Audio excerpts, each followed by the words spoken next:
तर आज मी तुम्हाला बनवून दाखवणार आहे टपरीवाला फक्कड बासुंदी चहा आणि त्याचा स्पेशल मसाला. तुम्ही जर एकदा हा चहा घरी असा बनवला ना मसाला टाकून, तर तसाच चहा बनवाल. आणि आपल्याला माहिती टपरीवाला चहा का टेस्टी लागतो. आपण घरी किती मसाले टाकले त्याच्यामध्ये चहा मसाला वापरला तरी तसा होत नाही. त्याच्यासाठी घ्यायचं आपल्याला 2 चमचे सुंठ पावडर आणि 2 चमचे सुंठ पावडरला घ्यायची आपल्याला 1 चमचा विलायची पावडर. सुंठ पावडरपेक्षा अर्ध प्रमाण घ्यायचे विलायची आणि हे घेतलेलं आहे आपण 1 चमचा जायफळ. सुंठ पावडर 2 चमचे असेल तर 1 चमचा जायफळ आणि विलायची पावडर घ्यायची. जास्त काही मसाला वापरायची गरज नाही आपल्याला. ह्याच 3 वस्तू म्हणजे आपला अतिशय छान अशी फक्कड असा टपरीवाला बासुंदी चहा बनतो. चला तर ह्याला आपण काय करूया, आता एका बाउलमध्ये घ्यायचं आहे. आणि हा मसाला तुम्ही एकदा बनवला तर 2 महिने 3 महिनेही स्टोअर करू शकता, काहीही होत नाही. ह्याला एकदा भरणीमध्ये भरून ठेवलं बनवून खूप सारा, तर तुम्ही जेव्हा चहा बनवायचा तेव्हा तुम्ही 1 चमचा वापरून ह्याला मस्त असा फक्कड बासुंदी चहा बनवू शकता. आता ह्याला घेतलं आपण एका बाउलमध्ये सगळं आणि ह्याला सर्वात पहिलं मिक्स करून ठेवायचं, जेणेकरून हे एकत्र होईल सर्व. आणि सगळ्याचा आपण ज्यावेळेस चहामध्ये चमचा वापरू 1 चमचा 2 चमचा सगळ्याचं प्रमाण अतिशय एकदम बरोबर प्रमाणात जाईल. म्हणून ह्याला छान असं मिक्स करून घ्यायचं, सगळं एकत्र मिक्स झालं पाहिजे.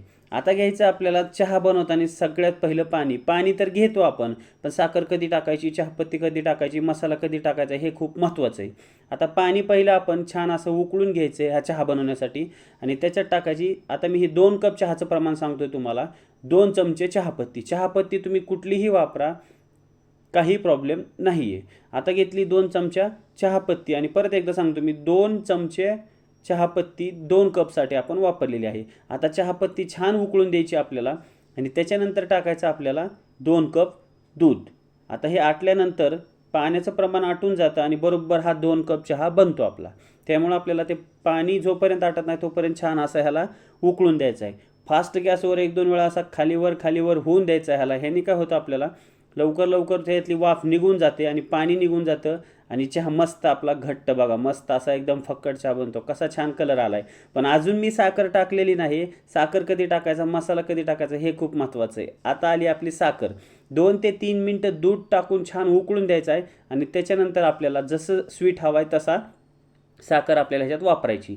आणि आता टाकला आपण ह्याच्यात जो मसाला बनवला होता तो 1 चमचा मसाला. 2 कप चहासाठी 1 चमचा मसाला वापरायचा आहे आणि मोठा चमचा वापरायचा, म्हणजे आपण राईस वगैरे जेवण करण्यासाठी टीस्पून वापरतो तो चमचा वापरायचा आहे. आणि परत ह्याला मस्त असं 2 मिनटं मीडियम गॅसवरती हलवत उकळायचं आहे. ह्यानी काय होतं आपल्याला साखर शेवटी टाकल्यामुळे ह्याला छान असा कलर येतो आणि मसाला सगळ्या शेवटी टाकल्यामुळं मसाला आपला मस्त फ्लेवर येतो याच्यामध्ये. आता घेऊया आपण, झालेला आहे रेडीचा आहे ग्लासमध्ये आणि घेऊया ह्याचा मस्त असा स्वाद. तर कशी वाटली रेसिपी नक्कीच मला तुम्ही हा बासुंदी फक्कड चहा कसा वाटला ना एकदा करून बघा. आणि या चला पट मस्त असा चहा आपण पिऊया. चला मग येत आहे का चहा प्यायला?